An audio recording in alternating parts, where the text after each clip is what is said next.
Hi, everybody, and welcome to San Francisco Ballet's Points of View lecture series. I'm Jenny Scholik, and I'm the Director of Education and Training here at San Francisco Ballet.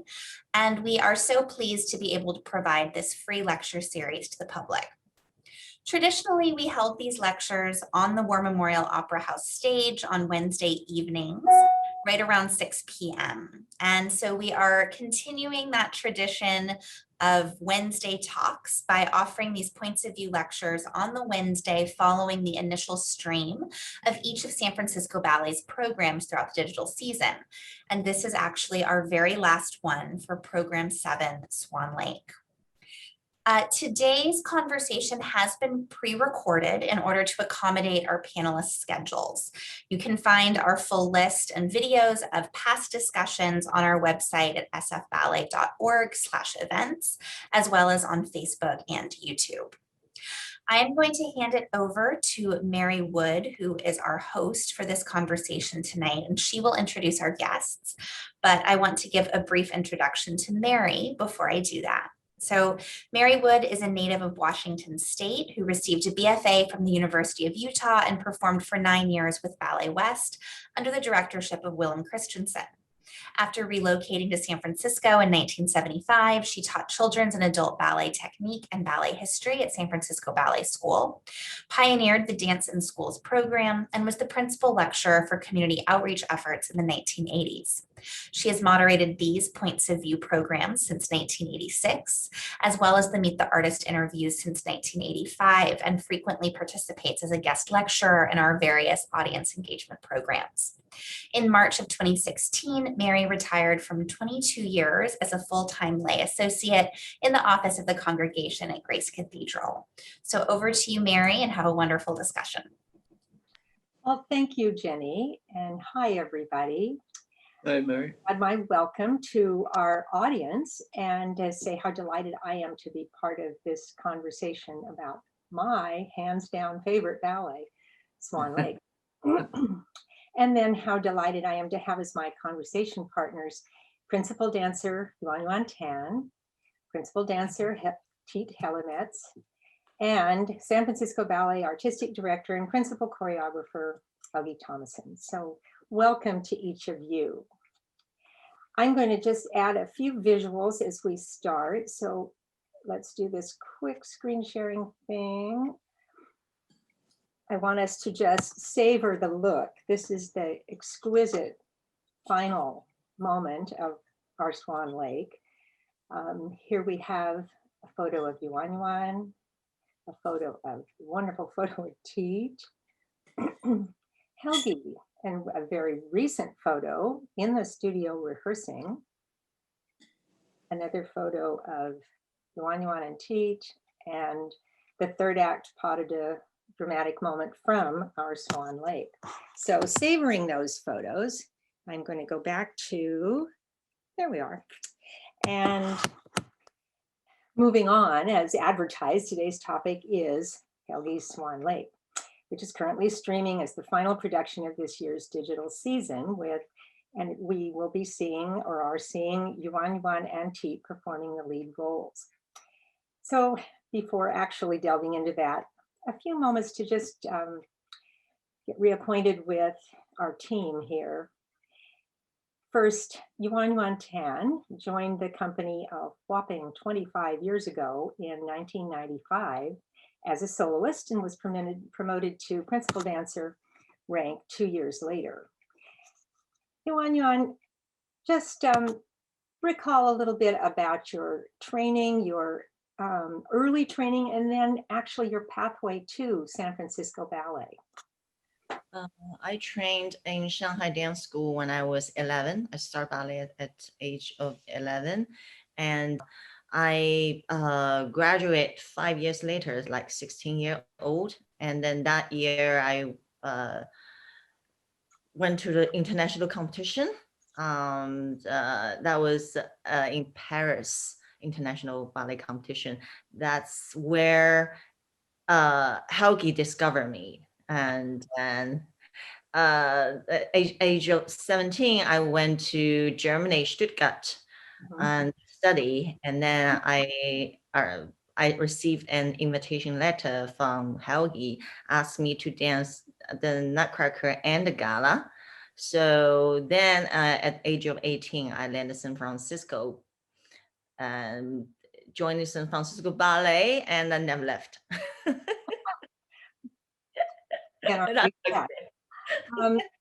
I would just say, you were barely out of your student years and you've spent essentially your whole career here. What has kept you here? I think it's just the environment and also the repertoire. I think for a dancer, the dream part and is the repertoire here, and the atmosphere, the audience, and also under the directorship of Helgi. I just think it just become my home. So, Lovely. Moving to Tiit. Tiit Hellemets joined the company 15 years ago as a principal dancer. Fill in a little bit for us, your training and then your previous career before you landed here. Hi, everybody.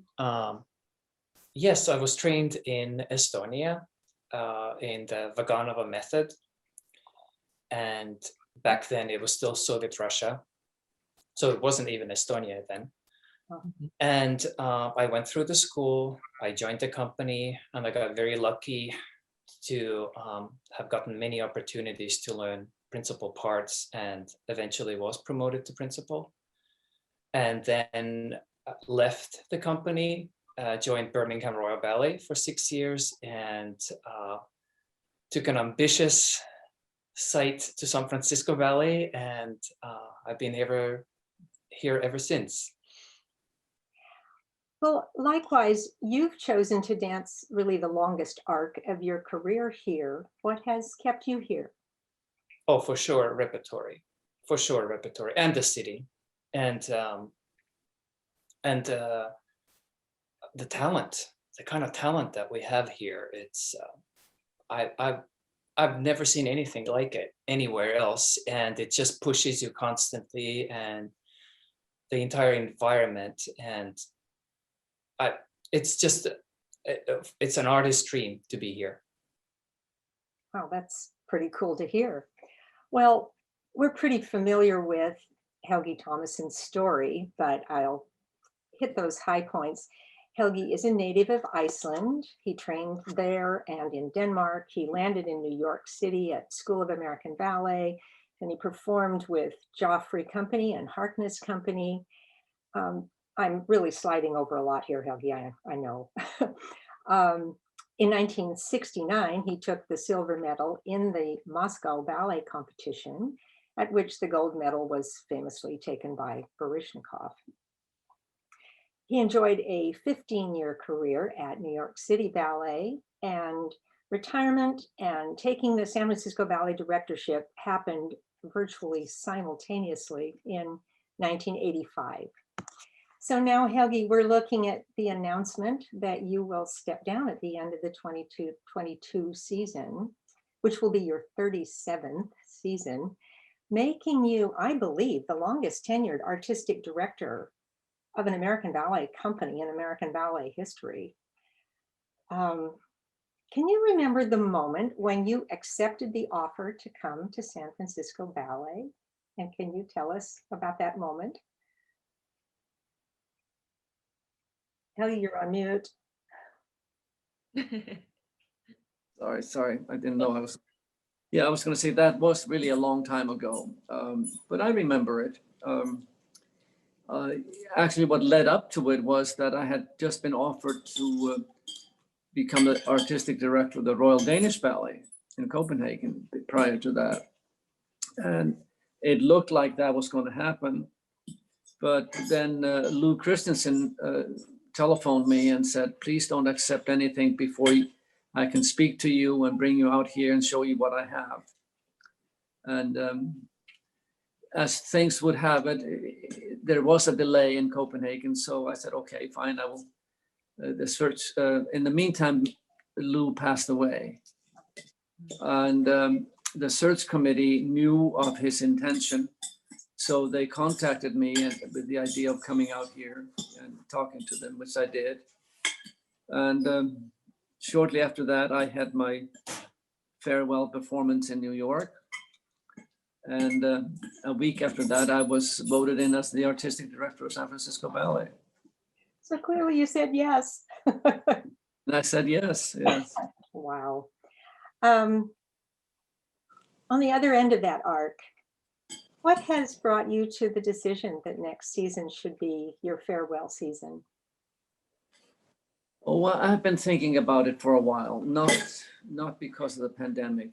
It was before then. And then I just thought I've been here for a long time, and maybe it's time to spend some more time with my wife and see my grandchildren who live in Europe. And then the pandemic started, and I met with the board, and we agreed that it would be great if I could sort of see them through that. And so I agreed to stay on and hopefully bring all the dancers back on stage, which we sincerely hope is going to happen in next season. I'm counting on it. I think everybody's ready, not only the dancers, but an audience is ready to come and see us.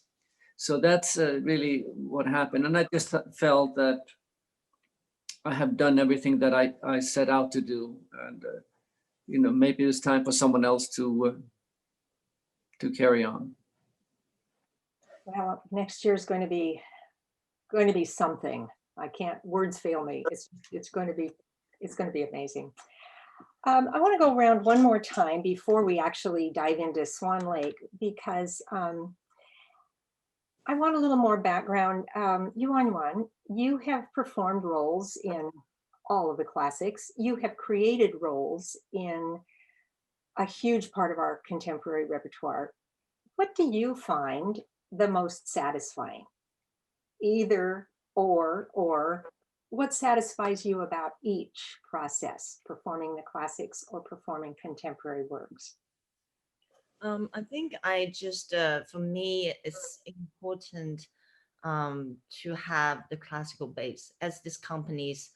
I think Helgi set the company that way. You have to be good in the classical performance, and that's the base. And on top of that, you can develop your artistry or challenge yourself to make the contemporary work amazing. Work with Forsyth amazing, Christopher Wilden, John Newmeyer. It's just it's amazing process because actually Swan Lake is very special for me. It was my first full-length ballet ever at the age of 19. So that was a dream role for a lot of ballet dancers, and I'm very lucky enough. I got the opportunity to dance in this great company for the first time. It's my full-length ballet, and that was Helgi's 88 version, I believe. That was the old version that I danced the first time. So I think it's just the process, like starting with this big classical ballet. I just get my solid base and then start from that. And I can, with the opportunities that the company gave to me, I just start develop and never stop. So. Tiit, the question, pretty much the same question to you. You've performed the leads in all of the classics. You've created many roles in our huge contemporary repertoire. And so what do you find more satisfying, the contemporary, the classic, or if you don't want to choose, what satisfies you about each? I love the creation process. I've had opportunities to have roles created on me, and that is very satisfying to sort of leave your mark behind and maybe be part of the creation and inspiration. So it feels very nice. I've gotten great opportunities here to do that with some amazing choreographers, and I'm really grateful for that. And but but classics are, I can't even imagine my career ever without classics. Not to take any shine away from YY, but Swan Lake was also my first ballet. And I know how daunting it is to just be there for 4 acts, and all my classmates have gone already home, and I'm there just a young teenager still, like having to wait for the ballets. And but it's just formed my career, and it's truly satisfying.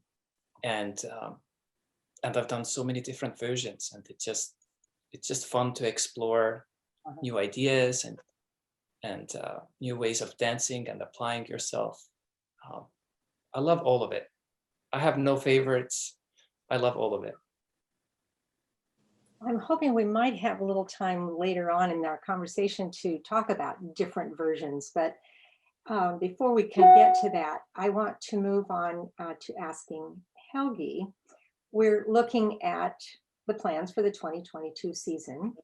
We see that the final work scheduled will be Swan Lake. And can you imagine, back on the Opera House stage? Oh man. And I'm also noticing in the 2022 season revivals of several of the more than 50 works that you have created over the years for San Francisco Ballet. Say a little bit about planning the 2022 season, or what is really your farewell season, and anything you'd like to highlight. Oh boy, it was not easy to plan it. There's so many things that I wanted to bring back, and unfortunately unable to, but the leadership of the board had asked me to bring some of my ballets back before I left, so they could see them again. And that's what some of the reason that I'm bringing back something like Prism and Caprice, Caprice and other works. But other than that, I also wanted to sort of acknowledge, the Balanchine that has always been part of this company, his works. And of course, I danced there. And Lou Christensen had danced with Balanchine. And I thought it was just a nice gesture to show that. And as for Jerome Robbins, I want to do something of his because I look at him as my mentor. He brought me to America and created ballets for me at New York City Ballet, and was always very, very supportive of whatever I was doing or what I wanted to do. Then on the other hand, I also wanted to bring back La Sylphide. I think it's a beautiful ballet, and it's stood the test of time. My God, Born was up, 200 years ago. And again, I felt it sort of made the whole circle. I had started as a dancer to study and dance in Copenhagen. The Christensen brothers were of Danish descent. So I just felt it was a acknowledgement of that history going back in time, and they started this company, they formed it in the school, and I had danced it. So I thought it would be a nice way to acknowledge that connection. As for the other ones were like Christopher Wilden, I wanted him to bring something new, and he's going to do something new. He has done so many ballets for us over the years. Forsyth was another one that we have done a great deal of, and I wanted to acknowledge him in this sort of year of departure. And there were so many other things, like Yuri Posakov. He had done many works for us. He's a choreographer in residence. And I tell you, there were just so many other things that I wanted to do, but we only have now 7 programs because of the pandemic. And what the pandemic has done is that it takes longer to put everything together, because dancers, we have been in different pods, and we cannot just go across the whole way into the next pod, we have to wait 5 days before, we can go in from one to another. So everything slows down, and it takes so much longer to do everything. And that was one of the reasons there was not enough time to put everything together. And I thought, as for the full length, Don Quixote would be easy. I have the dancers who do it so well, and it was a good opportunity for them to show off their brilliant techniques and enjoy of dancing, but Don Quixote is about. And one of the reasons I scheduled Swan Lake is not only is it just the most popular ballet in the whole world. I mean, everybody does that. But I also, just to play it safe, because there's so many people on stage, I put it towards the end of the season, just because what if the pandemic is lingering on. And I certainly hope that we will be able to be in the Opera House coming January, and with an audience. But it's been very, very difficult time to plan anything, because it's been impossible to plan. And we plan something, and then that has to be canceled because of this, and that because of the COVID, and that because of this, and nothing is happening. So and of course trying to, at the same time, to motivate dancers to keep going, because it's a very long time for them to be off the stage. By now they have been off more than a year. And if we can open with Nutcracker, which I certainly hope, it's going to be close to 2 years, and that's a very long time in a dancer's career. And luckily, the city health department gave us permission to start doing classes in September, 6 at the time, with masks. And then in September, we were allowed to start rehearsing and creating things, and which we did. We created 4 new ballets during the pandemic, and we did films. So my whole energy was to try to keep the dancers motivated and dance and the morale up. So I think it's been tough, but I think the light is in the end of the tunnel, and we hope that it will be it. But those are some of the things that I wanted to do in the season. And like I said, I wish we, instead of 7 programs, I could have filled easily 12 programs, but there was no time for that. So it will be a packed season of just, the sugar plums in every program. It will be fun to watch. It'll be fun to be there. I think I'm going to move us on to Swan Lake.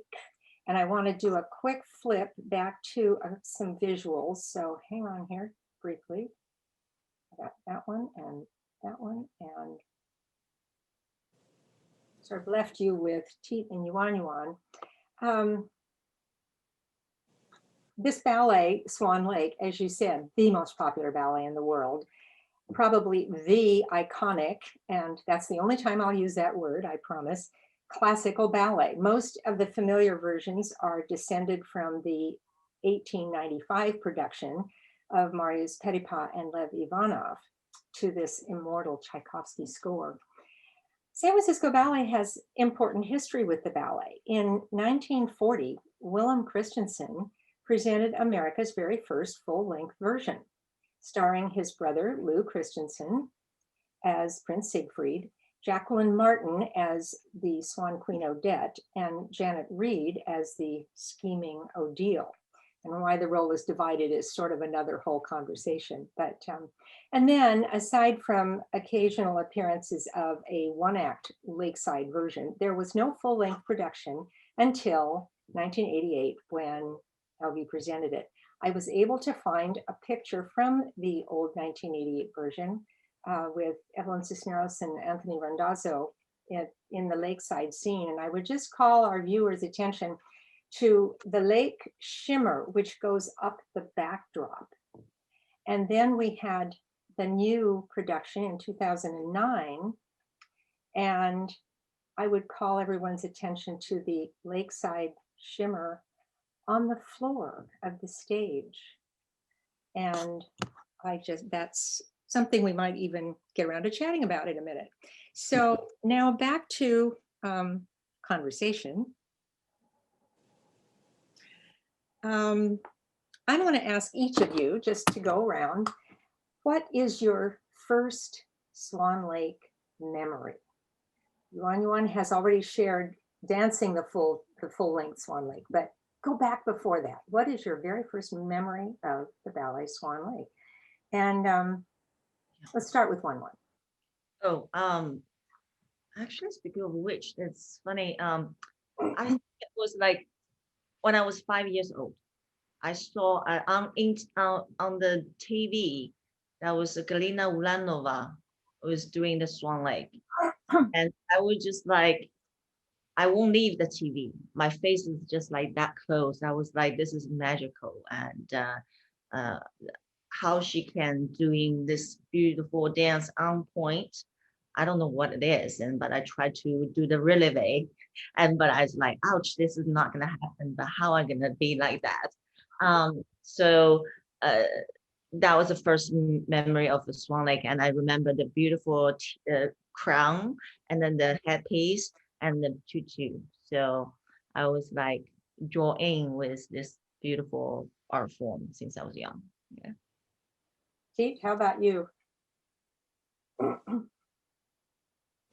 Well, in Soviet Russia, they would always broadcast ballet on TV. So I had a lot of exposure to ballet, but I had never seen live ballet until I joined ballet school in Tallinn, because I lived in a countryside. You know, it was so far in the forest that there was not even a name for the area where I lived.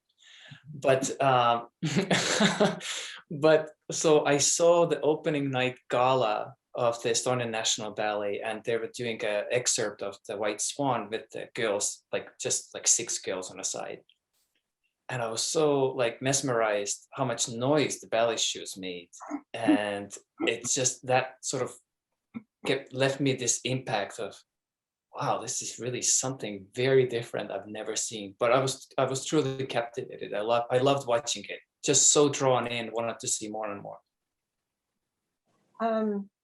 Helgi, do you have a memory of your very first Swan Lake viewing or experiencing? Yeah, vaguely. In Iceland, of course, we did not have the performances there of Swan Lake, but we had the opportunity to have films of the Russian Swan Lake that was provided through the Russian consulate in Iceland to our ballet school. So I think that was the first time I saw Swan Lake. But I was probably no more than 10 years old or 11 years old. It made an impression, but it was not as much as I would appreciate later on. But I think that was the first time I saw Swan Lake. And of course, years later, I saw, many times all the productions in New York Ballet Theater. And I remember seeing Implicit Sky in it. And at one point somewhere, I don't know, it might have been in Russia, but because I traveled there a few times on tour with Joffrey Ballet. But those are the times I kind of vaguely remember. I can't resist jumping in with my own memory, and that is, I was 12 and the Royal Ballet of England came to Seattle on tour, and I saw a full-length production with Margot Fontaine and Michael Soames. And I don't remember many images from the actual ballet. I remember the ending. I remember weeping. And I remember the standing ovation and applauding until my arms ached and pledging my life to ballet, having seen that extraordinary. I mean, obviously those stars and that music and that work did their magic. And, with a few meanders along the way, that's been my career. So it's pretty important what that impression is when when we see this incredible work. Helgi, I'd like to reminisce a little bit about, pardon me, your first Swan Lake here in 1988. Sorry. And we have had the opportunity to converse about this over the years.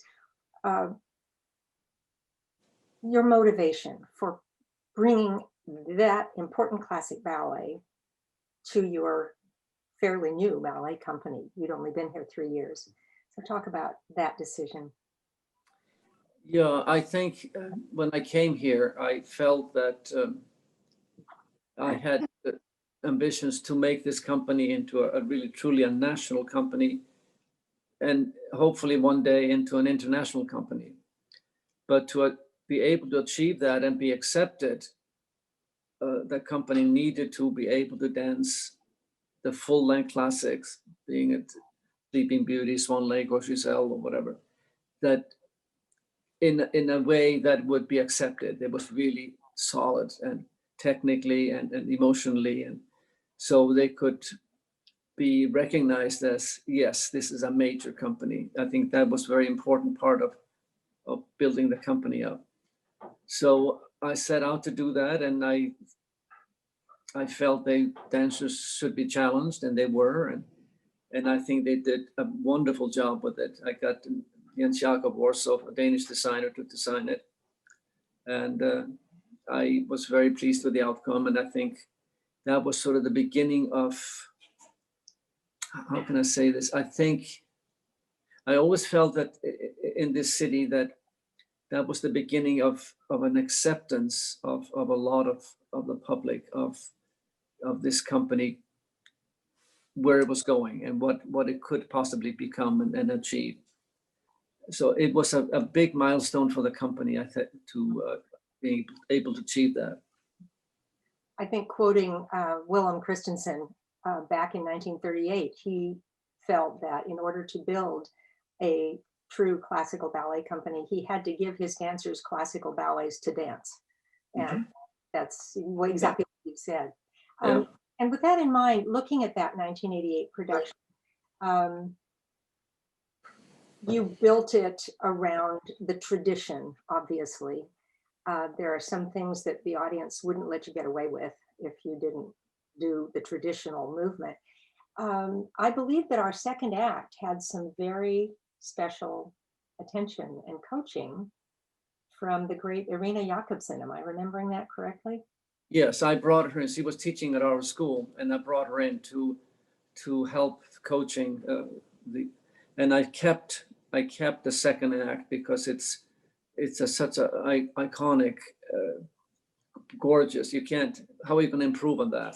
Mm-hmm. And but I made some changes in the first act and also in the end of the ballet. But it was important, and she was wonderful. It was great working with Irina, and her coaching to the ladies was just breathtaking. And I remember the stories of how she would just break each movement down and spend, felt like hours on just a few bars of music to get everyone just in shape. Yeah, I mean, I'm very lucky that I had coach from her, like for my first one, like, and I was like very enjoying to work with her. But she's very tough, but she's a tiny, tiny little, but she's like, oh, you have to do like this little until the fingertips. It's like repeat, repeat, repeat, a lot of details. But I'm very lucky that I got the opportunity to work with her. Yeah. She was very special. I felt very privileged to be a colleague when she was teaching in the school at that time. She transmitted so much of our heritage. Back to Helgi, you have that production served the company very well for a very long time. You revised the production, the ballet, a new production in 2009. So what was that about? The motivation to revise it, do more than just refresh the costumes? I think it had to do with that the first production was very beautiful and I loved it. But I think along the way, I felt that it needed to be more brought up to date, so to speak, costume-wise, scenic-wise. That let's say a younger generation of dance goers would not come in and say, "Oh, this looks so old-fashioned." You know, this is, oh boy, this is old fashioned. I don't like that. So I contacted a designer in London, Jonathan Fensom, who had done a lot of, quite a bit of dance and also theater there. And we met, and I just explained to him that there's nothing wrong with Swan Lake, but I just felt that making it just look a little bit more today, more contemporary feeling to it, and without losing the storyline or anything like that. So I that's was one of the reasons I opted to change, which is not unusual when you think of European companies, particularly European companies. They do that on a regular basis. Mhm. That they redesign old classics, and that's just the way things are done. But that was one of my reasons for that. Moving to, let's say, first Yuan Yuan and then Tiit. You're immersing, you've had a very long experience with the roles that you portray, the Odette, Odile, and Siegfried. First, Yuan Yuan, describe fairly briefly your character, Odette, and then your other character, Odile. And then with a sort of an eye to when you then inhabited the new production, did the new production actually have anything to do with your evolving your characters and your portrayal? That's a long question. Okay. So Back you to- make it Talk very- about, I'll break it down. Start with talk about your character, Odette, okay. and your character Odile. Well, yeah, that's it's black, it's white swan and black swan. They definitely have like different color of the costume, of course, and then different personality. And because one is represent purity and one's evil. So the daughter of the von Rosbar. So it's like completely different than white and black. So that's a character you have to see. The music is completely different. The dance, the pattern is completely different. And I think Helgi once was rehearsing me when I doing the first performance in the studio, and he's like, the eyes, you have to be like really different eyes. The eyes is always like white swan can be like always down, and then but black swan you have to be like you get your eyelash up. So that's some kind of like seducing like for the black swan, and but white swan's always hiding and sad. That's like the neckline is different, and the arms, the eyes, the fingertips is different. So that's it, how I and every time find details differently with Swan Lake. And I have to say that's endless of corrections with this ballet. Endless. Yeah. Always there's something you can work out. Yeah. The second half of the question was you learned the role and performed it for the first time in the older production. And then now you've performed the newer production. There's a lot of very important differences in the newer production, just in your surroundings. And let's put you in the lakeside. In the old production, it's very lush and very green and very soft. And in the new production, it's very stark and big rock in the corner. Did you find your own interpretation influenced by that?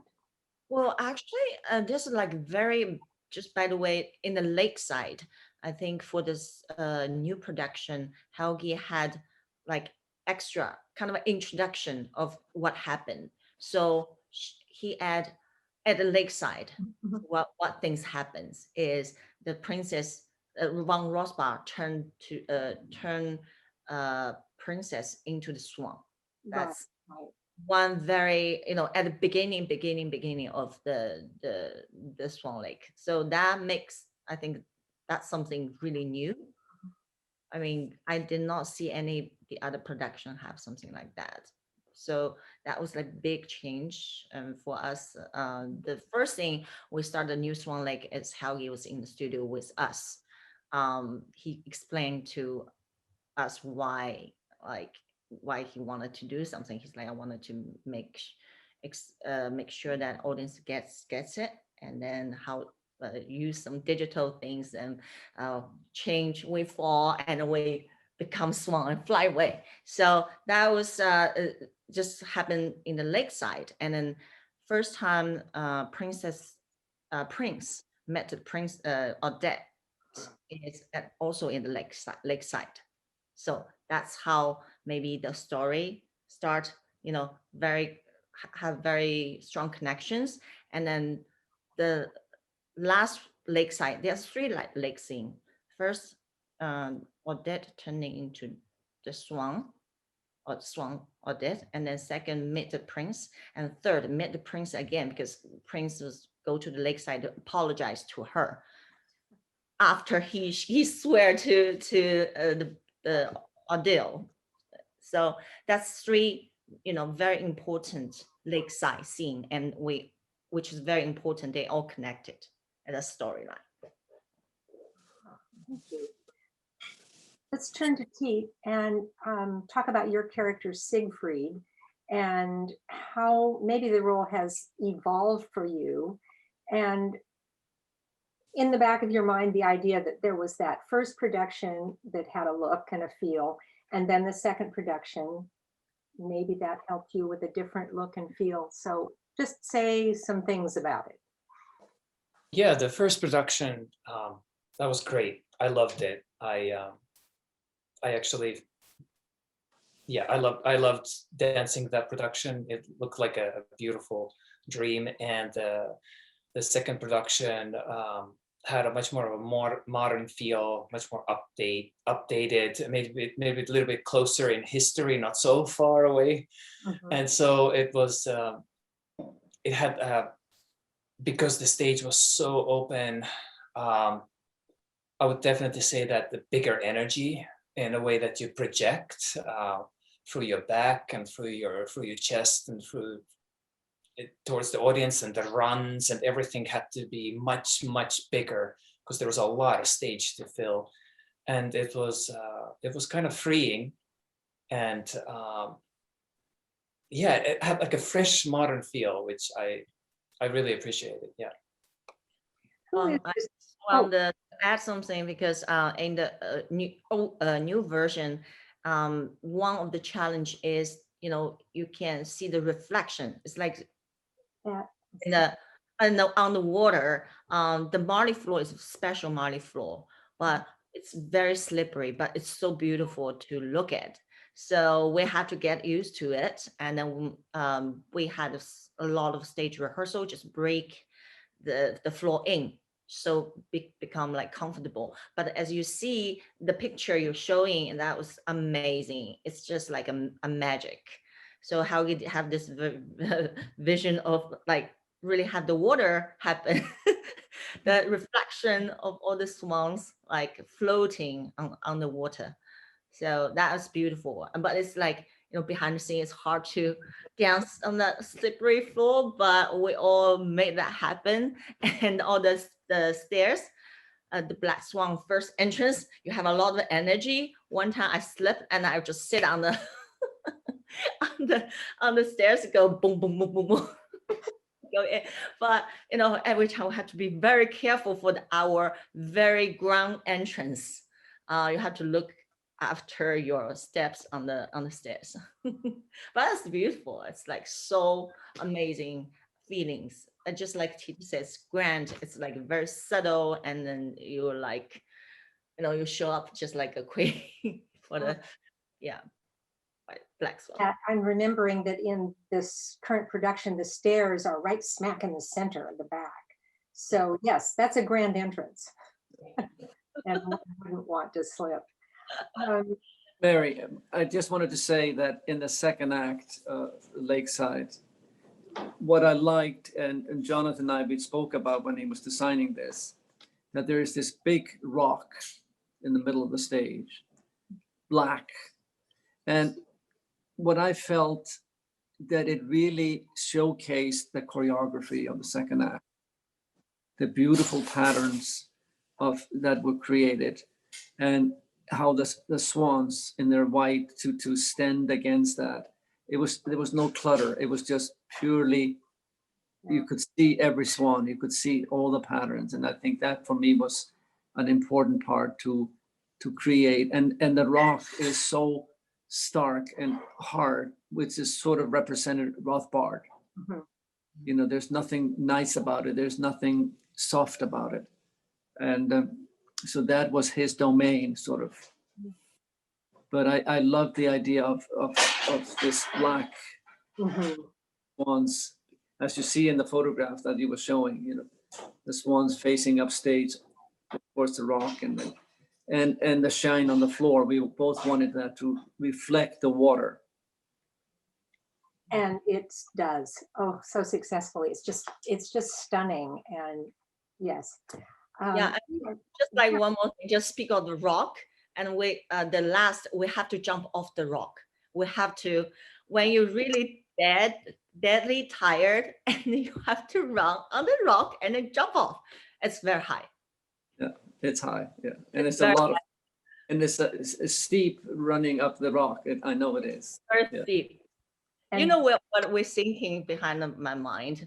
And oh God, rock again. And then it's like run, and then jump off.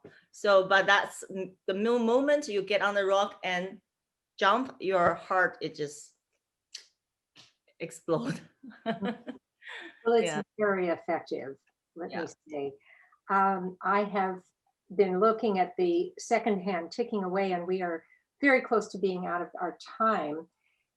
We didn't manage to say anything about the spectacular music. And I wonder if, Helgi, you would just give us a teaser about the fact that, as you mentioned, the choreographer of a contemporary production has quite a lot of options and choices to be made, as long as you don't tamper with the second act choreography.